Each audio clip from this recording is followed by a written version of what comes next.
Olá, minha gente, tá falando português aqui no BenchWarmers. No? I'm sorry, my Brazilian peeps. I was just imitating Portuguese very poorly. Sorry, very poorly. I don't know. I don't have an accent. I can go. Russian. Russian. I can't do Russian. I have one. Does that work? Does that count? It's spot on though, isn't it? Okay, 7-Eleven. It was spot on.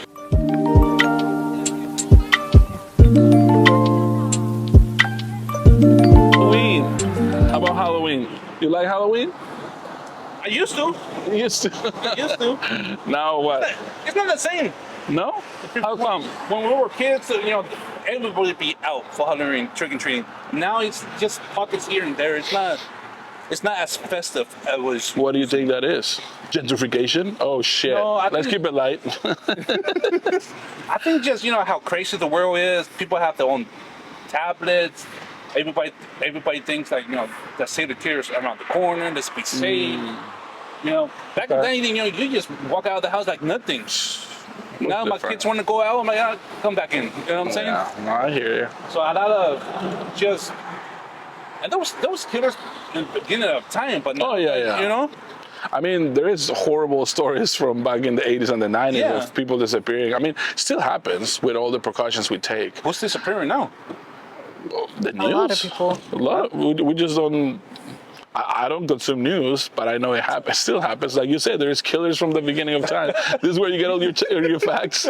This is a clip. This is a clip. And he goes, Ciao, that's not fact. That's not fact. Where did you hear that from? I don't watch the news, bro. That pollutes your brain. Don't trust CNN. Don't trust Fox. Don't trust NPC. NPC? What was not NPC? What's that one? That's a local college. Huh? NBC. You can't trust them either. I don't trust any. I get all my facts from Joe Rogan. That guy knows. Son of a gun. Son of a gun. Oops, I did it again. Can I have a microphone? Oh. Hello, mi gente. Welcome to another episode of Los BenchWarmers. Today I'm here with my good friend Kallpa. And I'm here with my best friend. There you go. Ciao. Chubbing with Chava. Subscribe to his YouTube channel. One Sip Coffee Review. One Sip Coffee Review. Coffee with Chava. Coffee with Chava. You have so many projects. DM me if you want to work. Anything. I have music. Kallpa have music, and I do while I drive now, and Barkings and Sensory Tribe. We do stuff. We do stuff. We get busy. I love your while I drive. Is that crazy? I was like, what the hell is he talking about? I'm like, my guy, he's my partner. I don't know this guy. I disassociate from this content. It's not safe to do that. Are you holding the phone? No, I'm not. Oh. There's a cameraman. This guy's... Hey, this is for legal reasons. There's a cameraman. There's a professional cameraman. It's just, have you seen comedians in cars getting coffee? Yeah. I have the same crew of Seinfeld. They come to my house, they pick me up, they film everything, they edit it. This is not me. I just do I'm just a talent. So how do you come up with the topic? I'm driving and I talk shit from the camera. Yeah. And you just look to your assistant. Turn on the camera. That's I got something. That's it. Yeah. I have a 24/7 assistant. I just don't bring him to this podcast because it's not relevant, Oh it's my different. God. This is different content. It's funny because I'd be driving around and I'd be thinking like up the most stupidest thing ever. And I just recorded. I'm like, that makes so much sense. Okay, Halloween. It's around the corner. It is around the corner. It's like next week, pretty much. Pretty much. By the time this comes out, it's gonna be past. That's true. So we had a lot of fun in Halloween, or we hated Halloween. No, let's keep it within. What it doesn't need to be before or after Halloween. How do you feel about what does that inspire to you?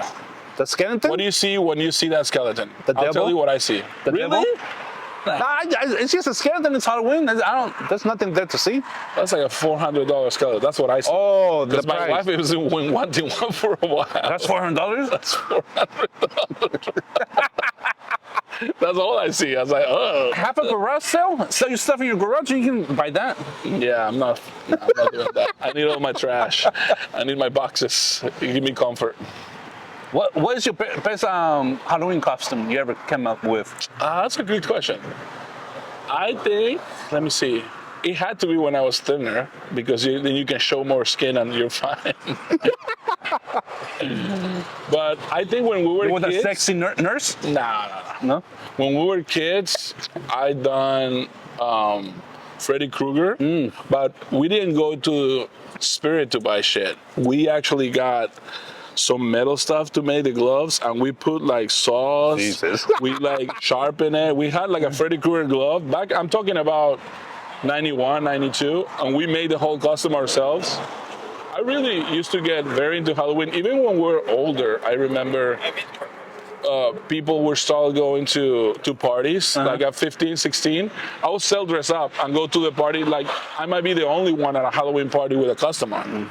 And it was fine. I like it. And you still are. It gave me some edge. Right now, I just don't know what to dress like. You know what? I'm always running hot, so I like to dress up. I always like to dress up as like either Viking or like Indian, like with almost no clothes, just shorts. Because if not, when I've had costumes like a mask or something, I'm sweating my ass off, and I'm like, I have a bad time. Yeah. So I chose to always have, and I'm very, I don't know how to say it, like put together poorly. Like, I don't respect, like, oh, if you have these beads from Peru, you can't combine them with bison skin, because I don't care. I just put it together. Right. It looks like, whatever. Yeah. So when they ask me, are you like the guy from Braveheart? I think maybe 5 years ago, I painted my face blue, and I threw some things together. And I was kind of, I don't know what to call it, like a warrior, or whatever.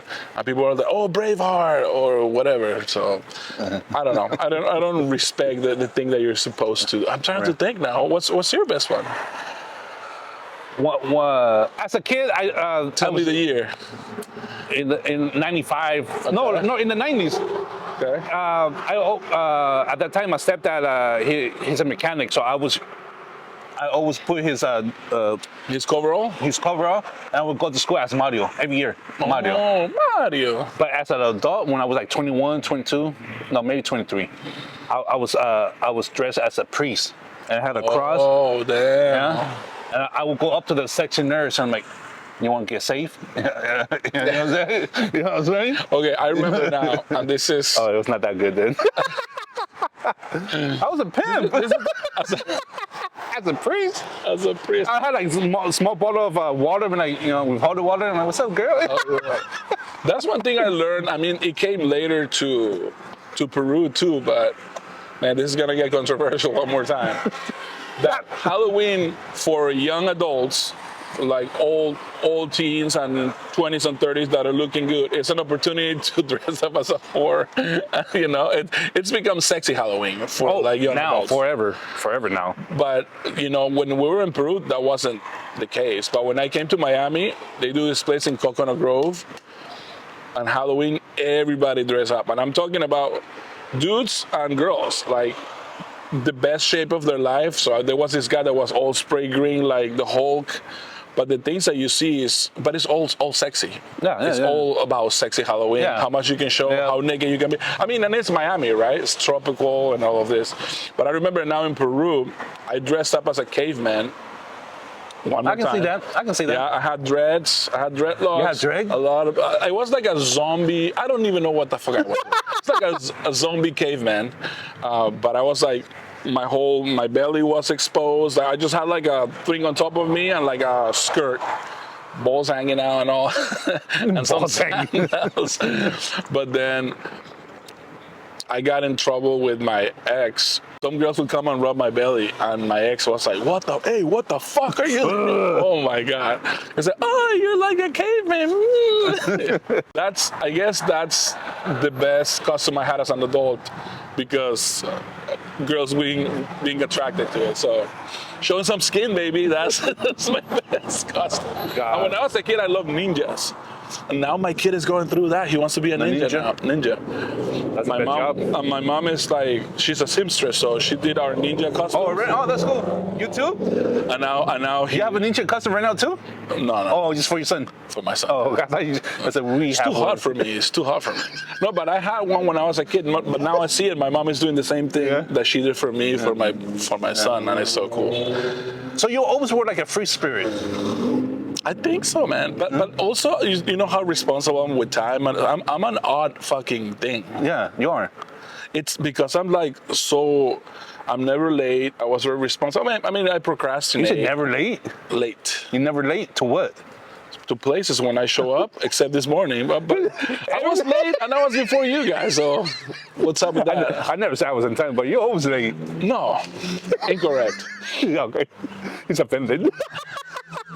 Because it's weird. Like I'm this free spirit, like you said, that seems irresponsible and that doesn't do anything in the background. But then I do have all that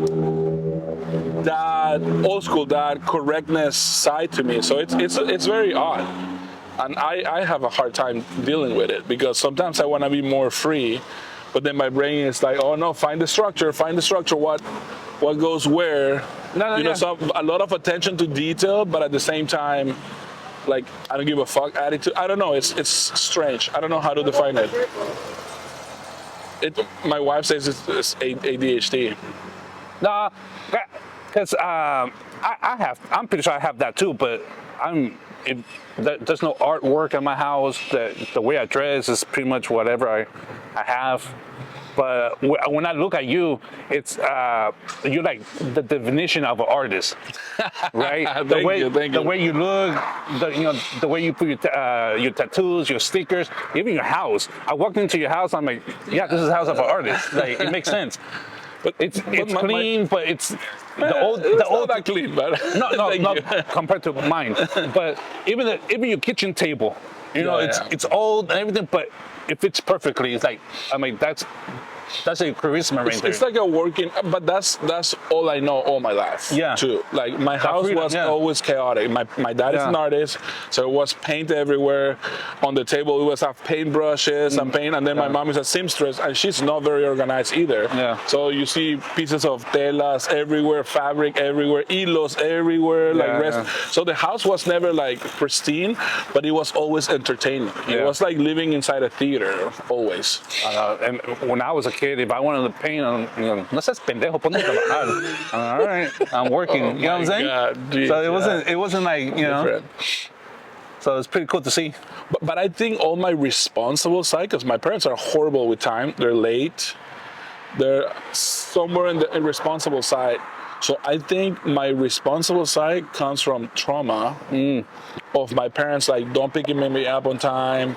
When I was a kid, I was afraid that they didn't show up and shit like that. So I never want to do that to other people. So that's why I'm like always communicating. I'm an over communicator. I text people, hey, we'll see you tomorrow. I'll text you on my way. Then I text you on my way. Exactly. I know a lot of people. This is my version of people's reaction. Bandmates, family. When I text them, this is what I think they do. They're like,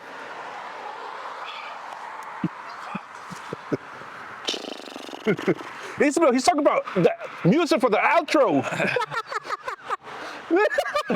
this is what Sensory Tribe was on the 5th email on Monday. Sensory Tribe goes, El Kallpa wants another new song. I won't respond to that email either. And I'm such an idiot that I keep sending it. I don't know, man. I think if we have the technology to communicate, we should communicate. It's a good tool. But I get into arguments with my wife too. When I text and I don't get a text back, or it's like, I'm asking a question, bro. Like, we don't need to, let's just. I send you a text and it takes you 24 hours to reply. Yeah, sometimes. But this is okay. Here the worst thing is I sent him a text. He goes quietly. It's quietly noticed or whatever. He received it quietly. Oh, so there's no beep. Whatever. Why? My phone is always on silence. Always. But I look at it a lot. I look at it. No, you don't. 'Cause I don't get replies. We get replies. We talk a lot. Oh, yeah, we do.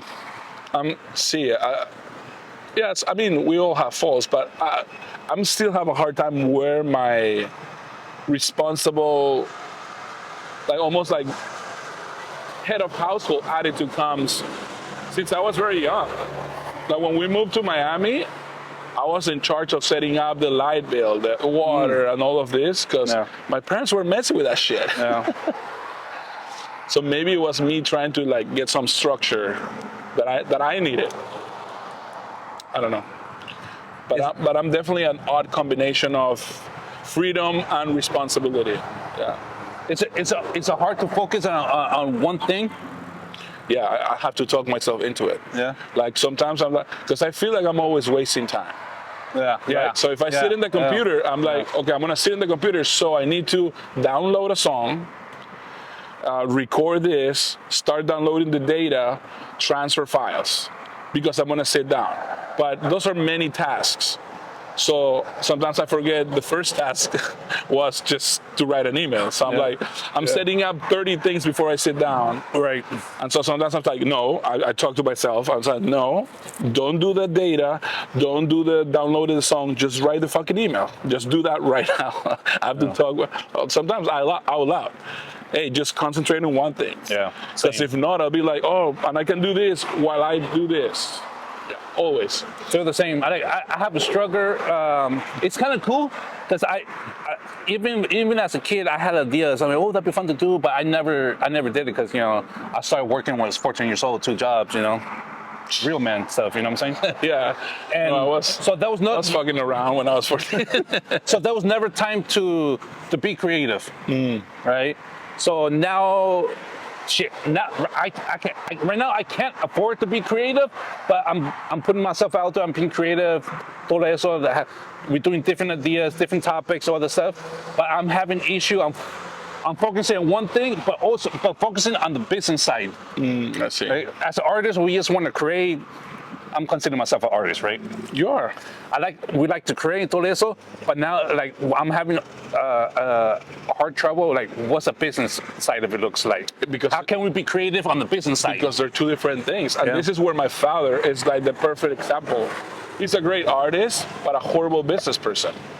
Because it happens to me sometimes with music that you want to share your music so much that when people bargain, or like when my dad did a painting and he's like, okay, this painting took me 20 hours, so I should sell it for $1,000. Yeah. And then somebody comes in and is like, I love your painting so much, they talk him up. So he's like, oh, people appreciated my art.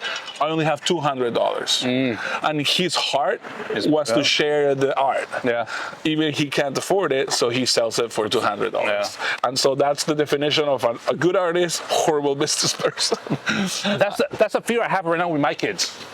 Yeah. Because they see that, they're my boys, they're proud of me. My girls, I'd like to believe they're proud of me and everything, but that's my worry. They're like, oh, Tracy's dad, he was always into it, but nunca hizo, he couldn't make it. That's my thing. You're trying. I think trying is where it's at, bro. Yeah. Because if you don't try, you'll never know. Yeah. So I think trying, and that's why, of course, I just said that my dad is a horrible business person, but he like lives for trying. Right. And he keeps going, and he calls me and says, I sold this stuff. And like, he's doing some sculptures right now, ceramic sculptures. And I sent one to Peru, like I sold it to my friends. And, he's still at the art. He just never blew up and became famous. Like he wanted. Yeah. He still has big dreams of, when I die, all my paintings are gonna be so much, like I'm gonna give it to all of you guys so you can become rich. And maybe, who knows? Yeah. But my brother is an artist. He's a tattoo artist. He's super successful. So, but if he didn't try, you would never know. Yeah. That's what we're doing right now. It's trying. You gotta keep on trying, baby. Sponsor us. Sponsor this episode of sadness. We started with Halloween, and now we're in the arts. And don't cry. You know, that's one thing about being an artist. You know, you have a lot of ups, but also you have downs. Yeah, there's downs. Like my energy when I'm high. You know what I'm saying? I'm loving life. I love what I just created todo eso. But when then the next day it's like you put it out there and it doesn't get the response like you think it deserves. And then those lows is like, man, what the hell I'm doing? You know what I'm saying? I have those stuff even with music, and I love music. I've been making music for 20 years. Where I have that conflict in my head when I'm like, should I be doing this? Like, no one is caring that much about this. Like, I just bust, like 2021, I put out almost 25 songs. And, you know, some get 2 streams. And I'm like, no one is listening to this music. But you know what? How I make peace with myself is I'm making this because it makes me happy. So if some people like it or don't, that's fine. I just want to put it out there and give the people the opportunity to see what I create. Yeah. And, you know, even if people like it or dislike it, it's not like I'm famous or anything, but I have some hater comments a few times when I posted a song. It's like, oh, that's a great lyrics. Now you need a good singer. And I'm like, damn, thank you, motherfucker. But it's just, you know, and I just feel good. I like to create. Yeah. And now more than ever, you know, I can edit videos on my phone, and that's what I'm doing more shit. And I have this fear, I guess, of running out of time. And also, but that is, again, one more conflict in my life is sometimes when you're so much into capturing the moment, you don't enjoy the moment. Yeah. That's why sometimes I consciously leave my camera behind. Don't bring, like the other day we went to the concert, and what concert did we go to? Oh, to the downtown. Yeah. Shout out to the Disco Kitchen for putting that together. It was fun. It was fun. It was fun. But I purposely left my camera behind because if I bring my big camera, I would have been like picture, and didn't enjoy the moment. So sometimes I choose to leave it behind. Sometimes my wife is like, hey, leave your camera behind because you're not going to be Mr. Photo tonight. But yeah, living in the moment and creating content sometimes is a conflict. Yeah. But I don't know what it is. Sometimes I doubt myself, like, should I have gone into entertainment, like be in front of the camera all the time? Because I like it. I think I'm good at it in front of the camera, right? It's just the behind the camera thing is where it's challenging, right? Really? You don't like behind the camera? I like both. But that's the thing. I could have never. That's why I'm. What is today? I can't remember the fucking saying. I've used it. No, it's when you are good, okay at many things, but you're master of none. Like I could have never just focused on one thing. That's it. Yeah, jack of all trades. Master of one. No, that's the full saying, yeah. But I could never. At least the master of one is rich. That's the thing. You know what I'm saying? When people devote themselves, I just can't. Yeah. Physically, I get anxiety if I do one thing only. That's why, you know, even my wife is like, you have all the hobbies there are to have. Yeah. You know, you play soccer, you dive, you surf, you all of these things. I can't, and that's part of the ADHD too. It's like you had a beautiful life. That's why when I say like you're so free and like that like you got into to study the ocean. You know, like you actually did stuff. I'm a go-getter. Yeah, go get the bag then. Goddamn, go get the bag. Jesus, I'm a go-getter. Go get it then. Take me with you. For real. No, he better. Jesus. No, when I set my head to something, the reason I went to that university, which was completely out of my budget in Miami, the University of Miami is a private school that is very expensive. Yeah. Okay, so when I first came to the United States with very, very, very broken English, I wanted to go to this like nature university in Peru. So when I went to Miami, I found this university, University of Miami. It's a beautiful campus. It's expensive as fuck. I walked in there, broken English, and I said, you know what? I want to go here. I want to talk to an admin. And they were like, this kid is out of his mind. You still I are. went in there and I interview. I don't even know what I say because I didn't speak English that much. But I was like, I wanna get studies here. And this, do you have papers? Are you illegal? And I was like, yep. Are you legal? But can you make me legal because I play soccer? That's what I told them. I want to play soccer for your team, and then you're gonna give me papers and you're gonna give me a scholarship. And they were like, you're crazy. So that part of me, that challenge of them telling me I couldn't attend the university in the year 2001, after I did my military service, saved some money, got good grades, got a scholarship, I got accepted into that university in 2009. And I got my degree from those Hoorah! who 10 years before they laugh at me because I couldn't even speak English. So, Yeah. you know, it's a story of like revenge almost. I did it for revenge. It's a beautiful school, and the program, when I graduated from there, they were ranked number one. The U. They were ranked number one for marine science, which is what I did.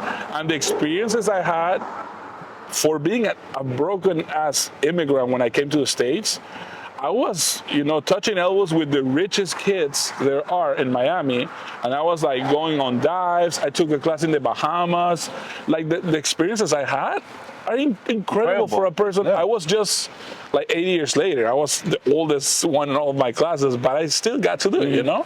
So it's not always how you want it. I would have liked that I went to that university when I was younger, but I didn't have the resources. I didn't know English. I was an illegal, you know, immigrant. All of these things that I couldn't have, but you know, I got to do it. Fucking 10 years later, Messi, he doesn't know English, and they let him play soccer in Miami. right? Yeah. You opened the door for him. I did. Hey, Messi, you owe me. You know, big time. Oh, I don't think he said it in Spanish. Oye, Messi, me debes una. Coño.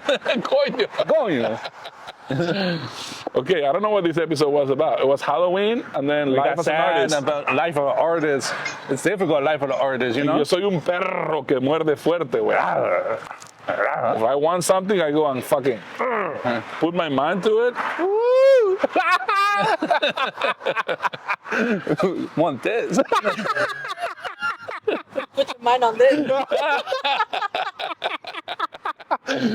Don't stop, get it. Yeah, I know that. Nobody sigue, nobody. Okay, man. That's it. That's a wrap. Thank you very much for listening, for watching. What are your thoughts? We want you guys to comment. Fuck us. We have no comments on our channel. What's going on with you guys? Any conspiracy you want us to talk about? Any benches you want us to test? You know, We can come up and warm a bench for you, with by our you. butts. You know, But this is it. this is it. Another great episode of Los BenchWarmers. See you me. next time. Until next time, mi gente. Ciao.